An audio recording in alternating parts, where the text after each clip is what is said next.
Welcome back to Grow Joyfully Home and Garden. My channel used to be Grow Joyfully Homestead, but I've changed the name. It's the same channel with the good information and the fun that we have, but I've just changed up the channel name for now. And also, welcome back to Garden Tour Saturday with your host, Grandma Sandy. Your co-hosts, Suffolk Susie, Pat's Garden Life, and Growing on Vancouver Island. This is an open collab that anyone can join. Just use the hashtag Garden Tour Saturday. Well, here we are again on August the 9th. It's a busy day, getting a lot done. I made some pickles this morning, and now it's time to do a few things in the garden. Luckily, the temperature has gone down a little bit. It should only get up to about 89 today. Yesterday it was 81, so that is very pleasant, and I can certainly get a lot more done. The garden is at its peak. It's amazing. The grapes are growing and coming on. We don't pick them until it gets much cooler because it makes them a lot sweeter.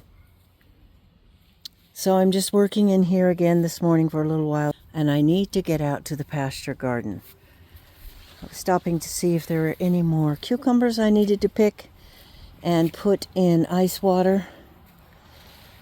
I had a viewer, Mary's Garden, recommend that I use pickling lime to soak my cucumbers in at least 24 hours. I have done that, and I haven't pickled them yet, but they are so much crisper. So I'm excited about that, and I thank her for that information. I'm going to pick a few cucumbers. Then I need to head out to the pasture garden and take a look at my tomatoes. I don't know why I find fall and winter, of course, so melancholy. But I think it also means to me that I will no longer be outside every day looking at this beauty with my hands in the dirt, enjoying myself. That makes sense. I have noticed that down at the farm stand, people only want to buy green beans that are like the top crop or the contender beans.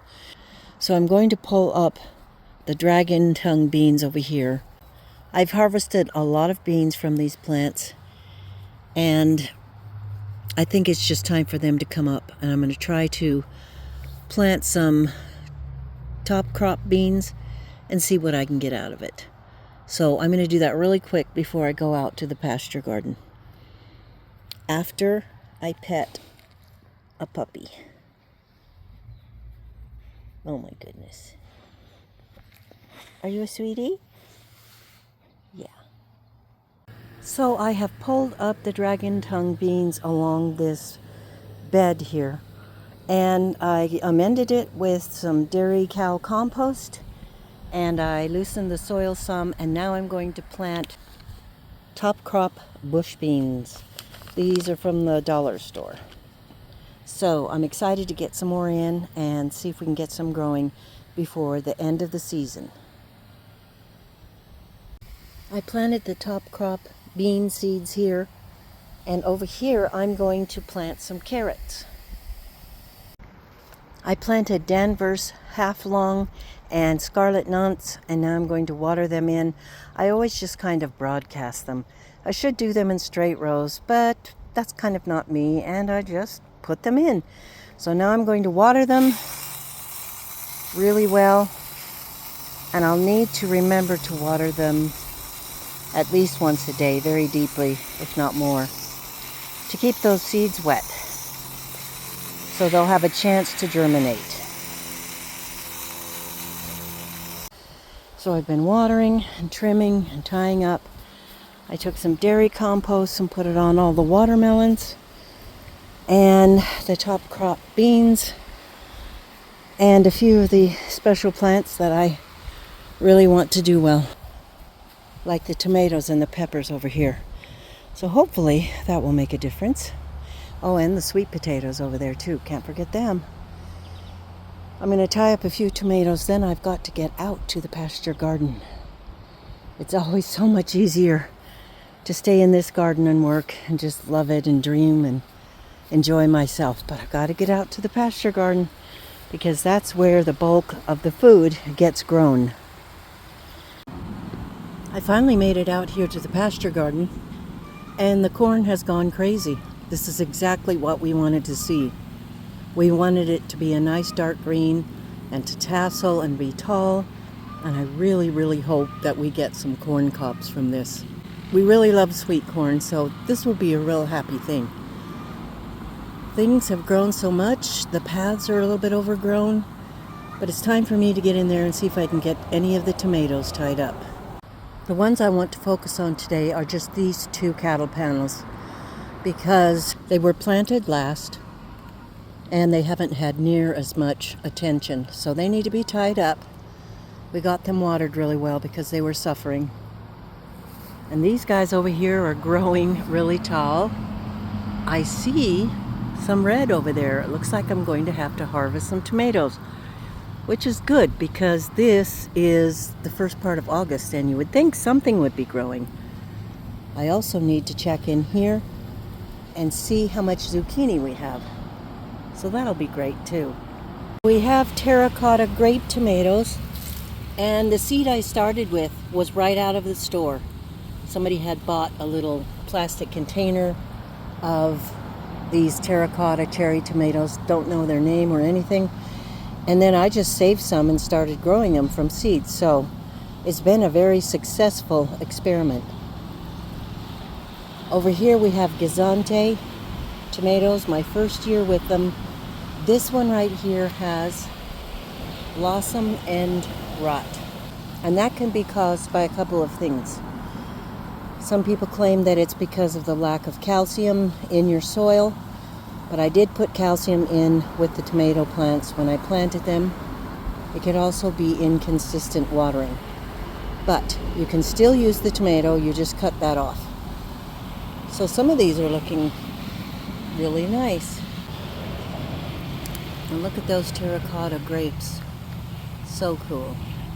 I have to say that I'm completely underwhelmed by my tomatoes out here this year.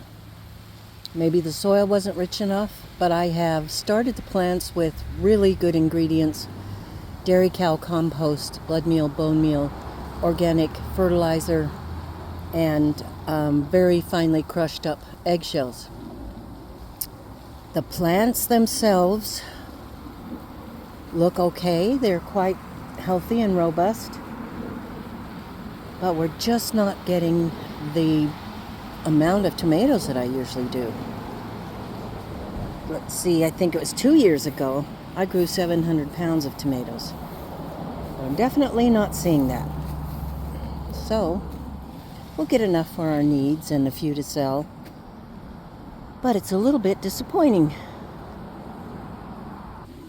Last year the Amish paste tomatoes did really well for me, and it looks like they're going to do okay again. There's one that's kind of split, so I need to get it off. And this, I believe, is a pineapple tomato. Those usually grow really big for me, and I often get a 2-pound plus tomato from the plant. But this year doesn't look like my best tomato year.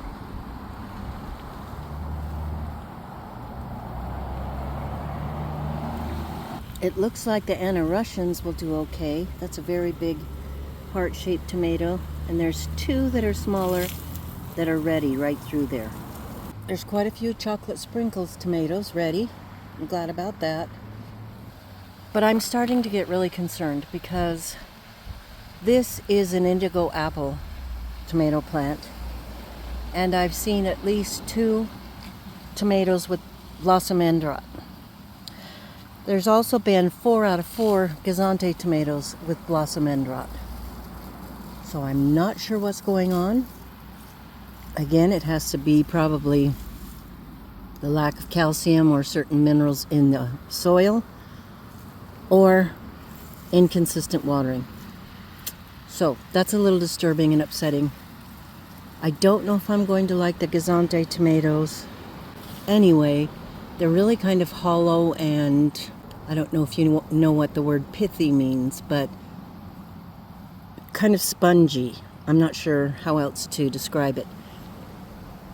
I know they're intended to be a stuffer, so that is to be expected to some point. But so far I'm not impressed. Well, we have some sun gold cherries on this plant. I was pretty excited to see that, and I actually managed to get a plant out here. I think this is the only one out here on 9 cattle panels, so I expect a lot of it. I have 2 more in the main garden, so that will be good.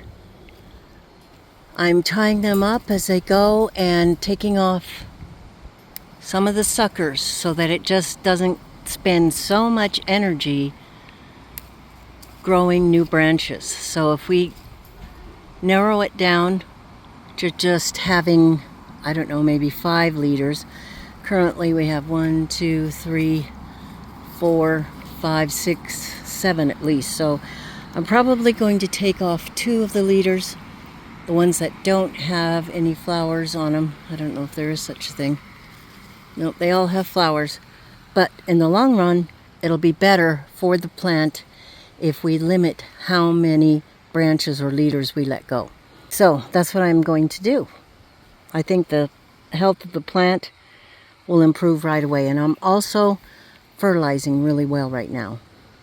Well, this is a very sorry lot of tomatoes. Most of them have blossom end rot, which is sad. And this Thorburns terracotta has split and is too ripe, so it's going to go straight to the chickens. I think I'm going to call it quits for today because I want to go to our grandson's taekwondo. I want to go see my friend, and I want to go out and see my daughter and her little cuties.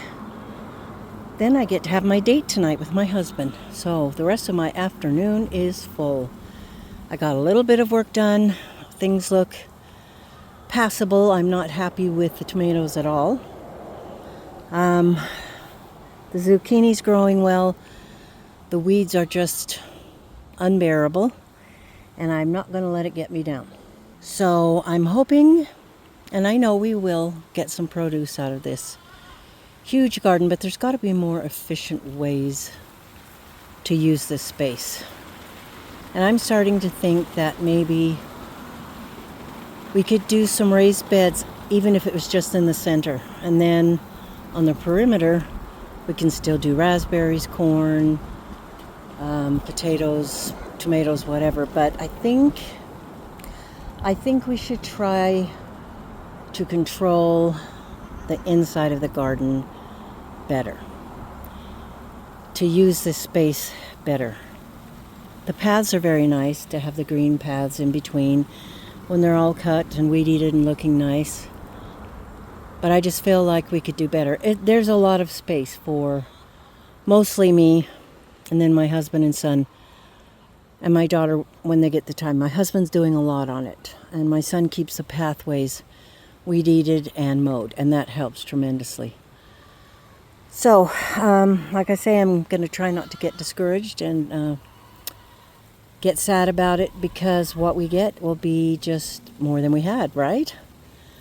So I'm watering in the fertilizer of those tomatoes over there on those 2 cattle panels.